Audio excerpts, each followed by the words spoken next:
Welcome to my closet. So, y'all have officially been in all new places on this daily journey. I'm just like, pull up and let's talk. So, here we are. This is where I decided to record this evening.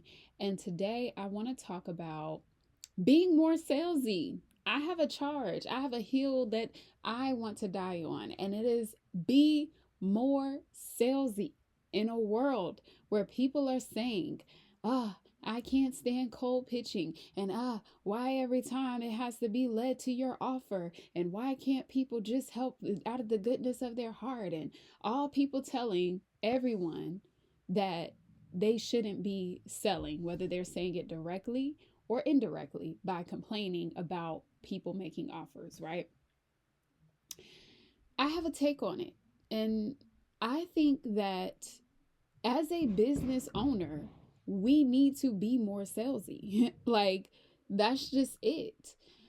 Thinking about my career in sales, that was all that we did. It was always be selling. And I think there's a difference. I know there is a stark difference between being unethical and shisty and being a and making sales and making true offers that are going to help people, right? So I want to make this real clear. This is not for people who are malicious, who are unethical, who don't deliver on what they say, who are looking to get over on people, who are just malicious at their core, right? We know that those people exist. We get that. I don't think about that because for me in my world, that just doesn't exist. And call it naive or, whatever the case may be. I believe you get what you focus on. So if you believe that everybody is after you and they're looking to take advantage of you, I believe that's what's going to show up for you. If you believe that, that's just not the world that I'm entered into, I understand the truth that it exists. I just don't call it into my world. Then I just believe that that's what's going to show up for you. So, we're not talking about those people. We're talking about ethical people who have something to offer that creates a transformation for people and they are selling it. This is so important because I think our world has become, especially as creators, as business owners online, there is this proximity that is created, right? And um that proximity has also led to some entitlement. People think they're entitled to get information, to get access without having to put any skin in the game because this world of online business has created this standard for giving value. And I say it like that because obviously we're going to share things, right? This YouTube channel is value. The content that I do online is value. We're going to give value no matter what. Lives that we do, webinars, all of that stuff is value. And that doesn't mean that, how's the best way that I want to say this? That proximity does not mean that one should have access and feel entitled to information. And I think that there is some benefit to kind of pulling back a little, not necessarily in a way to be stingy or to give people a halfway answer and then say, if you want the rest, swipe your card. No, it's not necessarily that. It's about having boundaries around what you share, how you share it, when you share it, and to what depth in which you share it in, right? So that people understand that in order to transform, in order to really do the thing that you desire to do, it requires some type of exchange. That's just the name of business. Now, there are some people who, like, I'll see these posts all the time and they're so funny to me where people are sharing something and they're like, I don't have a course or a coaching program or anything, I'm just giving information. It's like everybody has to give this caveat or this and I'm not saying everybody, people feel the need to give this caveat so they don't feel like they're selling something. And my mind is like, create a program around, like, you should. I don't think that should be a selling point for you just giving information. If you actually know something that can help people, why wouldn't you create a product out of it? It's not any more noble for you to just go around sharing information just so that you can say, well, I just gave freely, and you know, I don't have anything to ask after that. Cool, but okay. Because here's what happens, and I've seen this being in this space for, you know, I haven't, it's 5 years for me this year in business. So I'm not, you know, super veteran, but I've been in it long enough to see and know what the people say and know that it's true. Information, people scroll past that and do zero with it. I have people that I've been talking to since I've been, or that have been in my audience since I have been in business, and many are still where they say they are. And I share a lot of value, a lot, especially as I was building on my Facebook page, before I got to the YouTube platform, before I got to all these different platforms that I'm on. There was a lot of value given. I've given a lot of value in one-on-one conversations, and still no change from point A to point B. That goes to show that sometimes this value that we think we're creating by answering people's questions, that's good. But is it actually transforming them? Is it actually getting them closer to the goal? I can say this even as a person who's invested in things.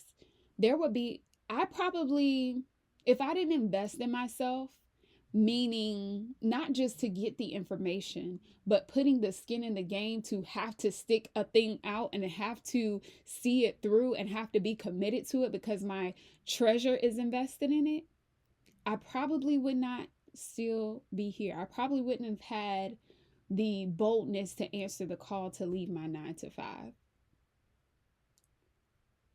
because tips, information, value is not valuable in every circumstance, right? Now, I've had people, you know, share information with me graciously, right? But those instances did not transform me. They may have opened my eyes to something, and it's likely something that I've invested in continuing to pursue down the road. That's another thing, too. Anything that I am truly wanting to get transformed around, there is some investment that I've made down the line. Like, for example, even on this YouTube, right? You could give me tips and advice and that would be fine. But when I'm really ready to take a like step and actually see some momentum, I'm going to invest. Why not present that option to a person right then? The value is in that transformation if you actually have something that could solve a problem for people. And I saw this post on Threads today, and I wanted to chime in because some of the themes I just wanted to call out, because I think for people in business, it's important for us not to jump on certain, um, not bandwagons, but contribute to certain language, or um, you internalize certain language, because to me, that repels the very thing that keeps you in business. So it was something around being a good person and just sharing information instead of making offers. And I'm like, but making offers is a good person too, right? Like, let's not do this negativity towards selling. Let people make their offers. We never complain about every single company that is in our inbox making offers 2, 3, 4 times a day. We don't say anything about the television that is pumping advertisements out to us every 10 minutes. Let people make their offers. We there Especially if you're in business, you shouldn't be defensive when someone makes you an offer. When someone, and I shouldn't, let me go back. It would not be, to me, in alignment to be offended when someone makes an offer. Take out the word should. Because you're in business. Aren't you making offers? Don't you want people to be receptive to what you're sharing? Don't you have something to offer? Okay.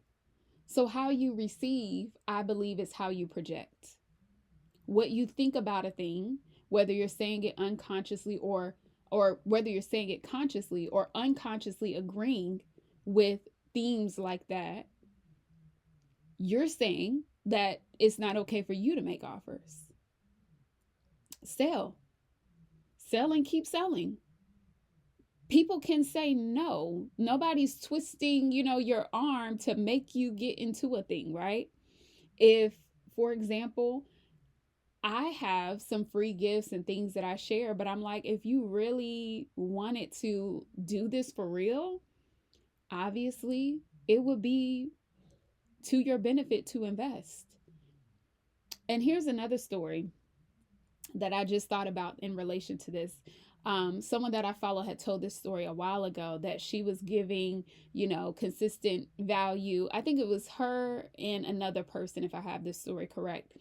They were giving value to this person. I mean, like basically coaching her for free. And I think like over multiple times, right? And never made her an offer. And then come to find out, this person goes and invests with someone else. And so she, which I think this is great, she circled back with her like, hey, what led you, basically, why didn't you consider working with me? Like, what led you to go in that direction? And she's like, oh, you never made me an offer. And she's like, oh my gosh, like, really? Yeah. People can take the value that you're giving and go give their money to someone else who's making an offer to them to solve the problem. That's an issue. So, selling, no matter what, I know a lot of what we talk about here is stop the video. But a lot of what we talk about here is around B2B, but it's really about sales in general. And well, it's about selling specifically to the corporate audience, but in order to be successful, you have to understand selling in general, right? So not making the offer, not giving people the opportunity to even know what it is that you have is a misstep. It does a disservice. So now they're taking everything that you shared with them and then moving it over to work with someone else because you never made the offer, because you were too busy giving value to actually make an offer that was going to transform them. It's a miss. So be salesy. Make the pitch, make the offer, make it again. One other story that just came to mind from another business coach is she talked about asking someone to be on her podcast. They said no. She kept chatting with the person. She asked again, and the person said no again. So in this space, in this world, especially with B2B, that's the type of attitude that you have to have. You got to keep knocking on doors. When I was working in my corporate career, and we had clients that we lost, of course, we had clients that we won. We kept knocking on the door. We kept making offers. We kept trying to get better, to align with what they needed. I think it's a book and I never read it, but sell or get sold to. What you gonna be? Constant consumer, constant repellent, or lean in because that resilience is what it's going to take. Those reps are what it's going to take in order to succeed in this space. And I believe that these skill sets, to be honest with you, it's not just about corporate contracts. These are life skill sets that you can use. When you can have resilience, when you can have dedication, when you understand how to turn what their desire is and align it with the thing that you're offering, you can put yourself in many different rooms and opportunities. You can get supporters in many different ways. You can get contract or partnership opportunities just by the way that you think if you sell in a business sense. There's two ways. In the B2C world, I feel like it's more, even when you're working with entrepreneurs, you're still selling to the one business owner. And it's really based on emotions. It's heavily emotional based, which is one reason why that's the thing that I had to learn, because I jumped into this world strictly doing B2B. So when we sell, it's about making business cases. There is no emotion tied to it, right? Of course, people you like and those things make sense, right? But even if they liked you and the numbers didn't make sense, it's probably not going to work out, right? In the B2C world, totally different. But when you understand how to sell B2B and you understand the business, how business is actually done, minus the emotions, you can write your own ticket in so many different ways. That has been one of the greatest skill sets in my life. Even before I got into corporate sales, I just knew how to morph. I talked about this yesterday, like you're treating yourself as the product. How do you tweak the product to be aligned with what they're looking for? I've done that in interviews. I've done that in opportunities, just tweaking. I've done that for promotions. Like, what do I need to be? What does the product need to be to make business sense for this next opportunity? That's just how my brain was wired even before I had the language for it. Same thing when selling to corporations. Dial in that skill. Offer again, knock again. Don't let anybody take your value and go pay somebody else to help them transform. That's crazy. Like, that's wild. But we think about it. We do this every single moment, like every single day, unconsciously. The internet has us conditioned to think that we need to give and give and give and give and give, but nobody's transforming. I think we need to, or we could consider holding back a little bit, pushing the boat back. One of my spiritual mentors talked about this in the Bible, how Jesus got in the boat. I think this was in Matthew, got in the boat, pushed himself back a little so people could see him. And she goes into how he creates space and distance between the crowd so that so that the focus can be on him. And there is some space. The social media, the online world has everybody all on top of each other, and we all think we have access, and some people think they're entitled. Like, I think as creators, as visionaries, as people who are birthing something, it is worth it for us to consider what she talks about, how she tied in those verses. How can we push back in our boat some? Because people don't pay people who create value. And I know people say this all the time. Oh, well, I create value and that helps me be more successful in business because I'm a giver and da-da-da-da-da. Okay. I'd like to see the numbers, because one thing about it is people's success or their way more sales can look very different. So we never know what that actually means. And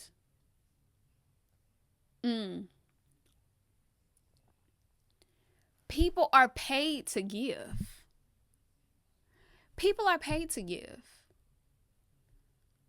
I think about some of the people that I admire and how consistent they are on YouTube, and how, they're able to do these different things for free because they already have an engine paying them. So they have set up a business to be able to do that. Now, yes, people have started off, maybe they were doing lives, throughout the week, and they were doing, there is that startup phase where you just get yourself out there and you have those conversations. And you have to make money. So you have to make offers. Period. That's it. That's it, the end. You have to make the offers. And when you get to a point where, like I said, people just get on, they just talk, whatever, because they have things set up and they know they have a predictable way of doing things. I wish I could say this better, but I just believe that there is a level of freedom that comes with having a very dialed in, well-oiled machine and being provided for. Yes, you can get your mind to a space that even if you can't see it in the physical, you're just going to move and believe that you're in abundance. Love that. Yes. Then there's a level when you have physical abundance that allows you to be more generous with your time, more generous with your value, right? I'm going to have to keep marinating on that thought, but that's just what's coming up for me right now. It's like, you can't properly, here it is, you can't properly and fully give of yourself if you are depleted. You can't. How can you truly be in full integrity to give to the fullness to somebody, not just give them ideas or suggestions, but really give in its fullness, if you haven't done what you needed to do to have fullness yourself? I don't know. Because to me, it would create resentment. If you're just giving, and you never have anything set up for yourself, you never you don't make consistent offers so that you can make money because you just want to give. ChatGPT can give. Google can give. There's your value. But if you're in business, make the darn offer. Make the offer. Let's make a commitment right now. Make the offer. And here's my offer to you. If you want to learn how to get more corporate contracts, if you want a dialed in system that creates predictability, that puts together ideas and value that people have given you about how you can create corporate contracts, and maybe they're telling you to get on LinkedIn or they're telling you to send emails. If you want a true proven dialed in system to put those things together, that's not theory, that's been in proven practice for years and tested under different conditions, to give you a system and someone who knows this space in and out and literally obsessed with it, then come on over to Defra. I'm just kidding. Come on over to Kirsten J. Allen Consulting Group, where we have many different ways that we can serve you. Whether that is you're in the space of doing it yourself, you want someone to support you, or you want it done for you, we can help you with that. We've been able to serve dozens of clients in this space to give them a well-oiled machine and create contracts in their business. And we are looking for more people like you to do it with. All you need to do is click the link in the description to book your call. See? Offers. We're making more offers this year. Period. The value is great. You can hang around. But if you want to get down, it's in the offer, okay? And then we're going to make it do what it do, because that's the point, to transform, not to just give information to let it sit on a shelf, for you to actually get results with it, for you to actually get contracts with it, for you to actually feel confident in these spaces and have a system. That's what we do. All right. I've ranted enough. Point in a bow. Make more offers. Don't repel sales activity, consciously or unconsciously. Don't get into these agreements with these people. I see them and I'm like, oh my goodness, we can't do this. Don't you do it, because internally you're telling yourself that it's not okay to do that. And it is. It actually is. In ethical ways, it is. And make more offers. If you want to continue this journey, check out the next video that's best for you. Be sure to subscribe, which I should have mentioned at the top of the video. Leave me a comment. I want to hear what's coming up for you, and I'll see you on the next video.